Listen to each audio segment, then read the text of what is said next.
I mentioned last time how you can manipulate where enemies spawn in a map, and I'm going to go over that real quickly just now, just so the next part doesn't get too long, because it will start to be important there. But basically, whenever you start a map, the enemies will spawn in one of 3 predetermined locations. You can see here we've got position 1, position 2, position 3.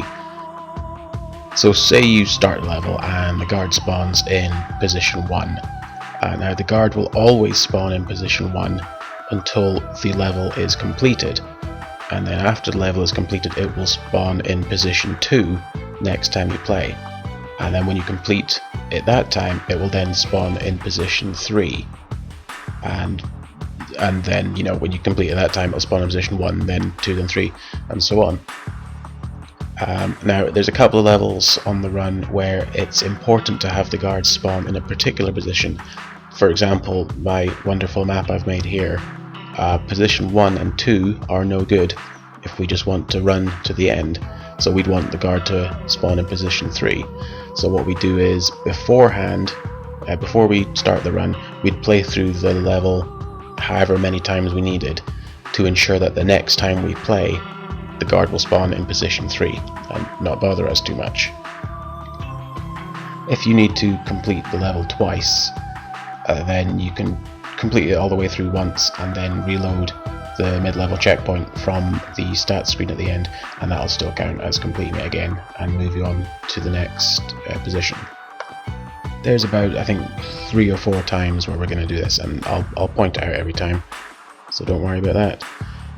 While I'm here, I should also briefly mention the difference between the different versions you can get of this game.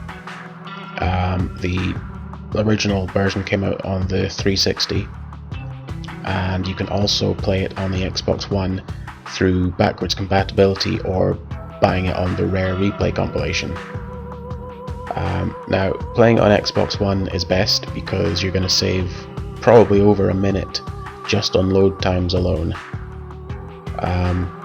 If you are just playing on 360, don't worry about being competitive. The leaderboards are split into different categories for different consoles, so as to be fair. If you are playing on 360, there are 2 different versions.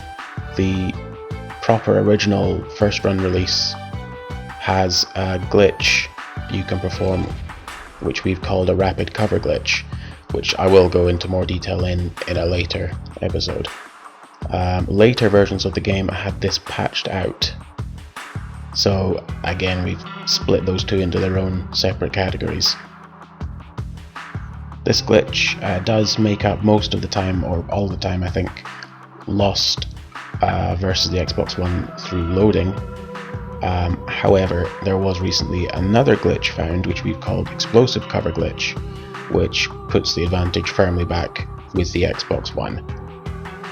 But I'll be covering all of these things in more detail in a later video, but that's basically it. So back onto the levels in the next part. See you then.